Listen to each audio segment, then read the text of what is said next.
Do you have a lot of people you mold and then don't make a skate for? I mean, is the community that close where it's like, hey, I have a skate from another company that I use, but they talk to you. You don't seem like you're someone that sells yourself like, oh, they're crap. You should use me.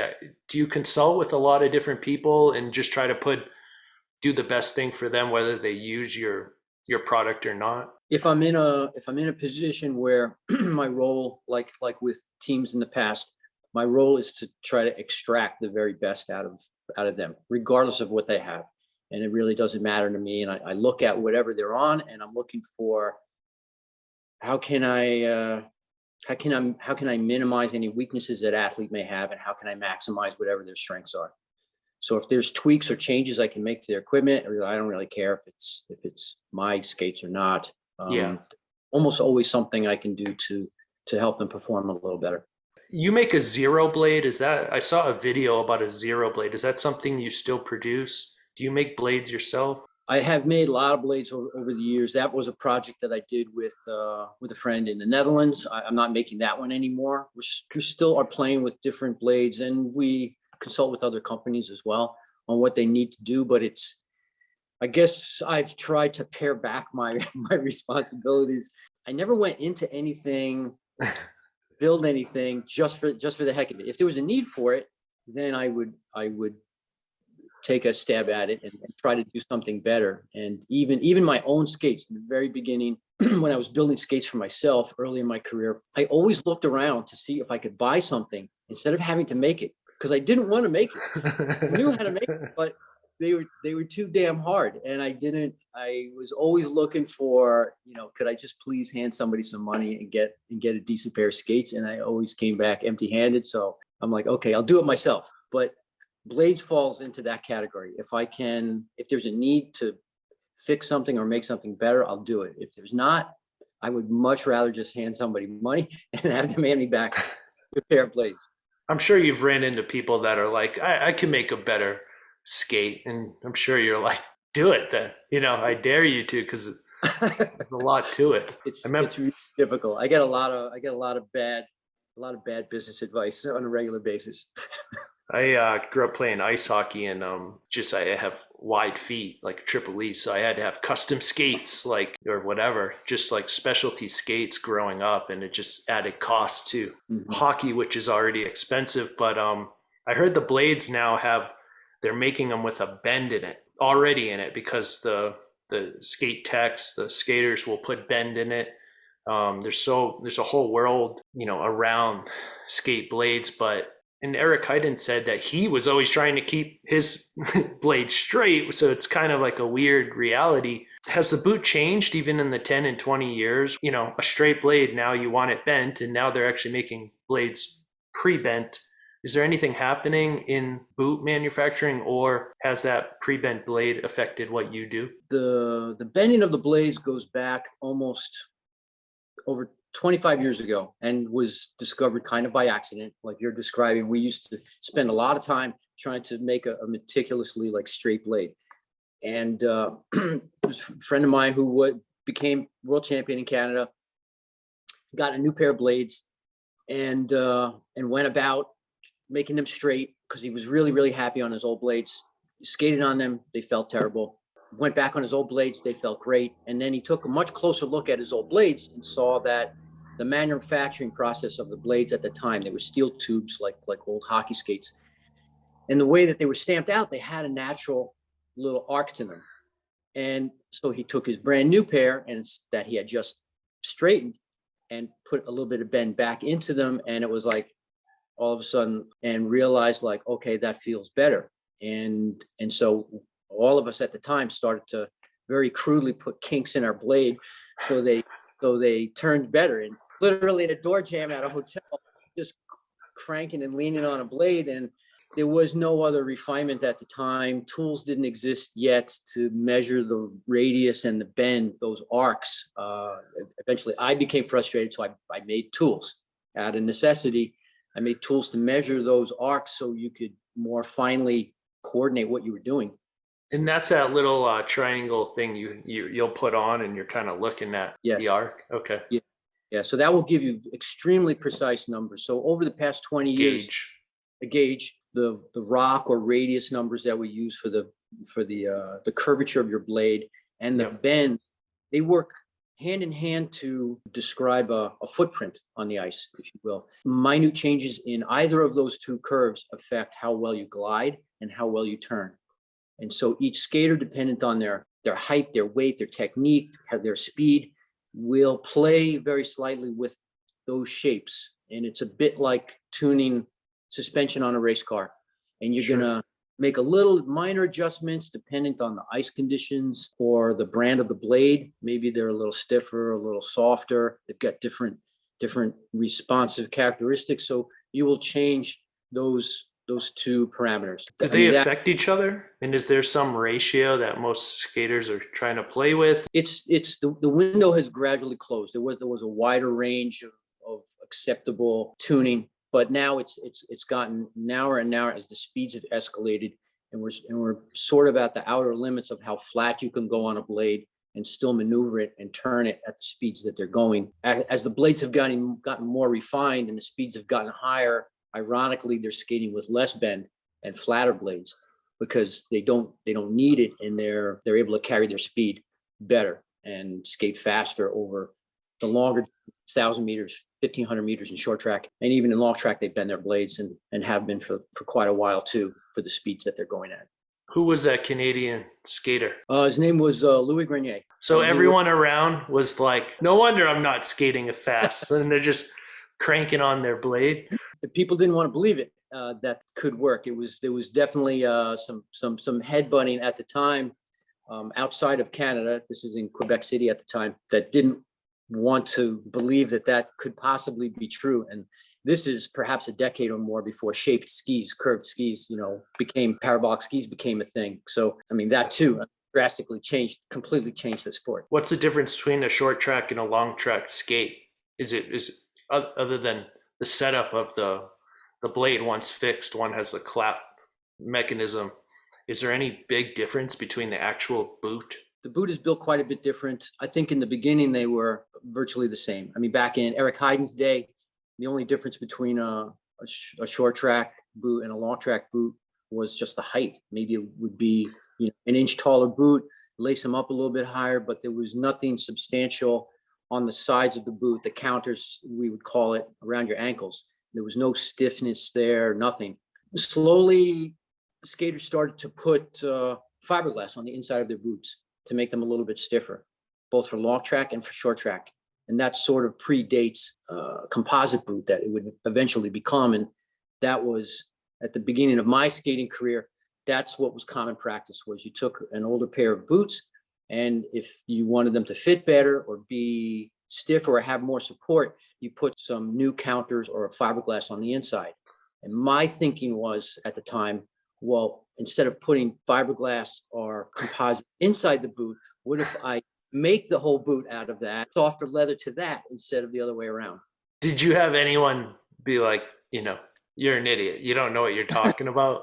And now the whole industry's changed? Or there was a few other really crucial people at the time, great brilliant guys like Raymond Laberge from Canada, who made some of the first composite boots for short track, and a couple other builders from Europe that also played with it, but they never quite pulled all the strings together. But in the beginning, yeah, I think everybody just shrugged and laughed, and they had no idea. I didn't have any idea what I was doing either, but I wasn't afraid to fail. I guess maybe that's part of getting ahead in life. Sometimes is not being afraid to fail. In soft tissue recovery in sport, things like fascia, which is a wrapping, it's almost like a laminated connective tissue. It's a wrapping, but it's also a nervous tissue, and it's the extension of your brain, how you feel your body. So its quality influences how the muscle functions, because it can stimulate it or desensitize, but it can stimulate your brain, your central nervous system. So we geek out about this stuff with fascia, and people are like, you guys are just too into it. And I'm like, no, it matters. I mean, the fibers, if they're, and people just care less, but results matter. I'm sure you have skaters that, like, even if they go out and they're like, I don't feel strong, I don't feel good, I don't feel the ice, but they skate fast still. I'm sure results are what really ultimately matter. And are you still competitive in your industry? I mean, are you always looking for some type of change or technology that could push it? Oh, always. It's Yeah. a luxury of being a small company, small manufacturer is I can make all of those incremental changes constantly. I don't end up with a whole storage room full of something that maybe I tried and it's not 100%, and now I have to, I have to off that subpar material or solutions to people before I can get to making what I really want. So every pair I can make little incremental changes, and that's what we've done over the past many years. There's always a little bit of something, and as we've gotten faster in the sport, things that were not a problem all of a sudden become a problem. Things Uh, that maybe old solutions kind of run out of time, and in short track the speeds have led to problems with maintaining the bend in their blades. For example, they're leaning so far, the athletes are so strong, the speeds are so high that your bend can change very slightly over the course of your race or after you do a very aggressive, violent start, let's say. And now all of a sudden you're approaching top speed and you don't have the kind of control that you wow. want to have. They don't feel right. And so it's been a big chase the last 5 years to find a solution to lock the blade down better. And that's an example of a piece that it's a somewhat archaic way of attaching the blades to the boots, and we've had to work around that to make it work better at this point in time because the speeds are just too high. It's kind of become inadequate at the moment. So we need something better, and at the moment we have something that's better. So a skater will tell you what type of, say it's long track, like a collapse system or mechanism. I don't know exactly how to call it, but you can set up the boot for any type of like setup or blade that they're going to use. So there's Okay. a long track setup for you.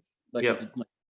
so for people that aren't familiar, they're attached just at one point in the front, much like a cross country ski boot would be.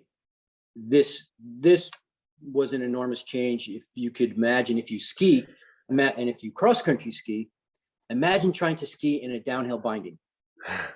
Yeah. Country ski, You have like no contact. So this keeps contact with the ice longer. yes. Yeah. If you understand the chain of, of of muscle use that goes into that complete extension, you're able your early your early muscle extensions are also able to be more explosive and more full because they aren't trying to put the brakes on that hyper extension at the end. Oh, so they're like fighting their own. You're fighting your own tightness, so they're actually free to do what they need to do. Exactly, and I think Okay. that's an enormous part of skating on these because you can sort of throw your skate and your push away at the end. It would be like trying to throw a baseball without using your wrist, Yeah. or trying to throw your baseball without using your forearm. Like your body is going to inherently like slow down and stop that range of motion because you would risk overextending it, hyperextending it. So is And this like a follow through in basketball?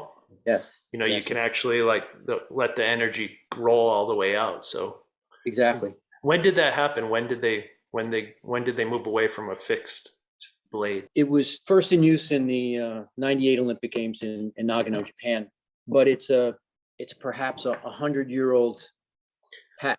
Being as traditional as it is, they tried it and tiptoed around it and just like threw it off to the side and just said, "Nah, this is not going to work."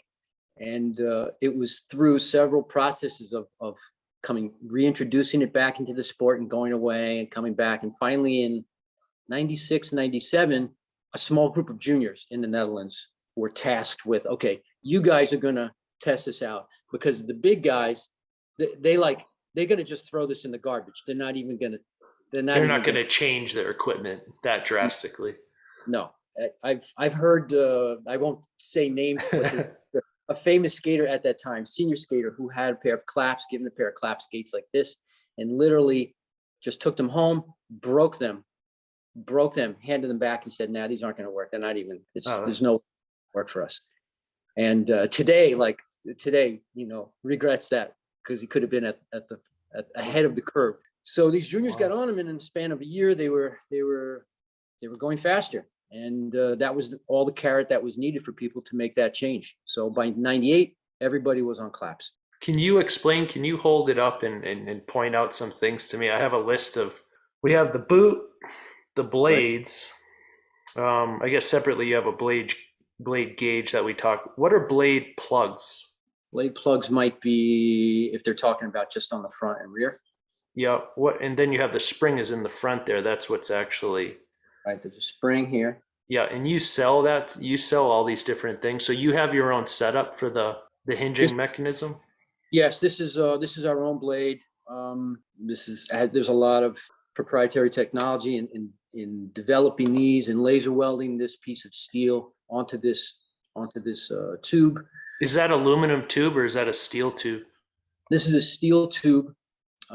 Otherwise And it wouldn't weld. You'd have to glue it, right?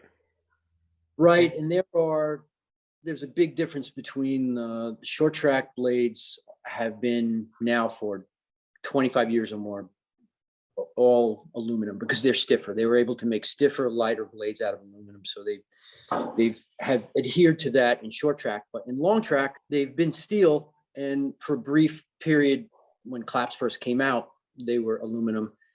But the aluminum tubes don't have the same resilience and flexibility as the steel does. There's something to the feel that you get from this all steel package versus taking a steel runner and gluing it into an aluminum backbone. So the aluminum is strong, but you lose the feel? You lose the feel, and on the ice also, the temperature, the cold will change the rocker of your blade. This will get slightly rounder once you're standing on the ice. Huh. And on a short track blade, this is fixed, right? There's no springs, there's no nothing, but this aluminum will contract more quickly. So this aluminum tube will pull this steel runner into an even greater radius. This takes minutes or Minutes, moments? 5 minutes. Yeah, 5 minutes between the start and finish of your race. It will change. I was with sliding sports, skeleton and bobsled for years, and the runners and the metal, it was so interesting. Like, they had to, you had to bring your sled and put it on this heating element so everyone's equal. And there was all these rumors that teams had heating elements in it, so you're pretty much melting the ice as you go. And that was an aspect of competition I had. I was like, oh really? Okay, great. We're not just racing. It was technology mattered. And in bobsled, for instance, once they had a big investment in motorsport type racing, science investment, they got the night train, which was the 2010 sled, and they took gold in Canada. It's not much different for speed skating. Has any of your science and your technology and been applied to any other sport? Has anyone tried to pick some of your knowledge away? We've done projects with some other big corporate entities like Nike and K2 and others that have taken pieces of the technology that we've developed here and applied it toward other projects that they're developing. And in cycling too, we do some cycling shoes on the side for fun. And there's a lot of what we do here that applies directly 100% into the cycling world. So there are shoes out there now that pull a lot of technology from, especially short track, into the bike shoes are constructed and fitted, and where, if they're moldable, and how and why. Why especially short track? The construction on them, the long and short track boots have they've gone down like different branches of the same tree. So they're not constructed entirely the same as each other. The long tracks are can be a little more lighter and a little more fragile. They're not subjected to the same environment as short track is, or Short as in, short track's just violent yeah, on it's on. brutal. Yeah, it's brutal. It's yeah, it's hand to hand combat, with machetes strapped to your feet. It's crazy. Would you have done mass start in long track? I would have loved to. I think my favorite type of speed skating was always, we called it pack style. Pack style speed skating is what you grew up with in the Northeast and in the Midwest. You didn't do, time trials per se until you were a senior, till you were 17, 18, 19 years old. You didn't do that. You raced against one another, 6 or 8 or 10 kids on the start line. Whether it was short track or long track, it really was the same style. And so pack style, long track is a blast. And many, many years ago, in the beginning of long track, even in the Olympic Games in 1932, in Lake Yep. Placid, they raced pack style. They didn't race Oh. time. Yeah, it seems to be an exciting race. I love long track and short track for their respected disciplines, but seeing the mass start involved, it's like, oh wow, this is obviously inline has a lot of that pack style racing, right? Right. It's Yeah. primarily that. I think the only time trial they do is real short, like a 300-meter sprint, and they do 100-meter sprints that are all like solo against the clock. But pack style or mass start racing, I mean, if they did shorter distances, like uh, imagine 5, 6 guys on the start line for 1,500 in long track. It would be it would be breathtaking, But maybe someday. Are you watching a lot of other countries' Olympic trials going on in these few weeks, or is that what's happening? I know the U.S. trials are happening as we speak. Hmm. Do you watch just the whole world's competition? Because I'm sure you're invested throughout the world. We do. We have clients everywhere, so we pay attention to, like, European championships are going on right now. The Dutch had their trials a week or so ago, and Japanese, Koreans, and again, we have clients everywhere. So we try to stay tuned in, and a lot of our production schedule has to revolve around their travel schedules, their training camp schedules, their racing schedules. So we tend to get sucked into their world. What happens during COVID? You haven't been able to travel as freely as you normally would.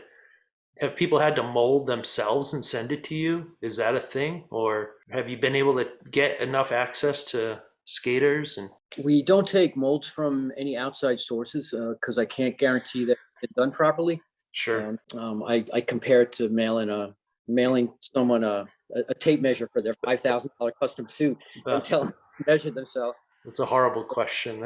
But with COVID, that people have had to make it work. And have you had the access you wanted? I mean, we have a good store of people's existing skates. So coming into an Olympic year, we have a lot of current clients that will want a new pair of skates or backup skates. Okay. So build our schedule a fair amount, and then halfway through COVID, we didn't travel anywhere, but because the U.S., for good, for better, or for worse, there's really no restrictions on coming in here. I mean, you land at JFK, you get in a cab, and you go where you want to go. There's nobody there ready to grab you and like throw you in a van and say you're going to stay in this hotel for 2 weeks. Sure. So we had people flying in from Asia and Europe that would come to see us and get molded. Yep. If they could then get back into their own country. That was always their headache. But so they came to see us, and then this past year we finally did take 2 trips to Europe to meet up with people at moments when things looked like it was kind of calming down. Then we got out of here and then came back and boarded up the doors and windows and stayed in shelter again. I think, did you get married during COVID? Is that what happened? Or was No, that right before? we snuck in under the wire like the year before everything came to a grinding halt. We got married, so I lucked out. Just everything worked out, and we were traveling at the beginning before everything really shut down. Jennifer and I had just traveled to Asia. We were in Japan and China for a pair of World Cups, a short track and a long track, and we could hear all the rumblings of things beginning to happen in December, January. And I was a little nervous about stuff, so we started to just just buy up all the materials that we could think that we might need. Yeah. So we inventoried everything we could possibly think of. We bought about a year's worth of inventory for raw, and then sure enough, May, April, May, June, everything started to shut down, and we were able to just, fortunately, just very luckily, just keep rolling along. We just stayed home and just worked. Well, whether it's like houses or cars, materials, the cost of materials can influence the cost of the product. So you're able to, I assume, hopefully stabilize everything about your business. Because if the price went up dramatically, it would just create a challenge for you running a business. Yeah, I mean, we're beginning to feel a little pinch now as prices are starting to really spiral, and I think it will be probably quite a while before things stabilize. I don't see things.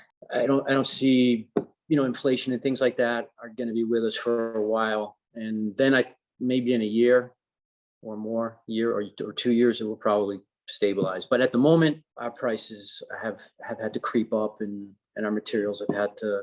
Everything's gone up. The raw materials for something handmade like what we do is actually a smaller component of the cost. It's really time. Your time. Inflation hits that too. So Yeah, you exactly. Our living cost is what goes through the roof.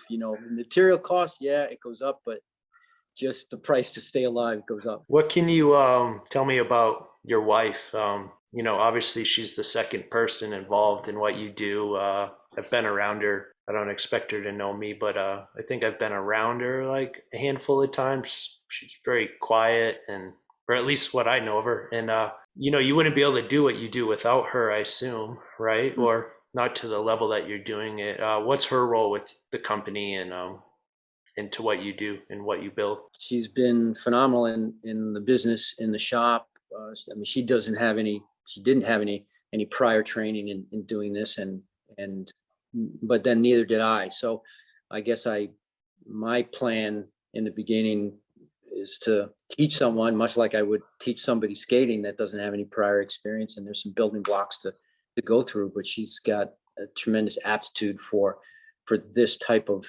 handcrafted eye-hand coordination and detail-oriented thinking. So she completes fully half of what we do here. She does all the lamination of the uppers. So that means all the soft materials, all the thermoplastics, all the finish work, all the real detailed finish work. And she's 100% responsible for that. She does all the client interaction with us. And she comes from a very similar skating background to myself. She was an inliner back when inlining was the pipeline coming into the sport, and came through the short track door, made national teams, World Cup teams, and skated some long track as well as short track. Came back She went to the trials, right? In skated 2010 or 29? Yeah, she wanted to come back, and she had never really skated a lot of long track, but she wanted to try to qualify for trials and skate Master Worlds, which was coming up in Italy that year. So, and we don't have a lot of ice available to us here. We have to drive up to Lake Placid, which is a couple hours away. She prepared for that. She qualified for trials, skated Olympic trials at 40 years of age, and went to Master Worlds and won that. And so she's just a great athlete all the way around. So brings that every day in her performance-minded, single-minded approach toward trying to craft something the best it possibly can be. That's awesome. Yeah, the skaters told me about how she hides her initials in the tongue area. Like, I don't know if you've seen it, but no, I'm kidding. But let me tell you what my boot was, and then I won't keep you too long here. But You went on the customizer? yeah, I customized it on your website, and so I had the back was sand, the lace cover was sand, top strap was blue, royal blue. I had a lace cover which was accent was sea breeze. I had a top accent of cranberry, top logo. Your name was it was my own color of red, and then the bottom logo was like this black, and I thought it looked pretty cool. So thanks for letting me do that on your website. If anyone wants to do it, mine look like that. So Cool. yeah, Cool. I actually don't know if that's a short track or a long track skate, but That's a short track. it is. Okay. Yeah. Very interesting. And thanks so much. I really appreciated getting to know you more. I've never actually sat and talked to you much. Oh, the 2010 team, U.S. team, everyone won an Olympic medal. I think that's where I'll start. If you have their feet, I'd be open to understanding how much that costs. Hopefully, inflation hasn't affected that too much. Thank you so much, and I really appreciate it. Thank you very much for having me and spending time as well. I know we crossed paths 100 times. We're in separate orbits in the same galaxy, but rarely crossing paths. So Yeah, yeah, it's always nice to you can see you mean a lot to athletes' performance, and I know they're always excited to see you, and they cherish their boots and their skates, and I recognize the value. So take care, and we'll catch up sometime down the road. okay, thank you. Stay Thanks, well. Paul.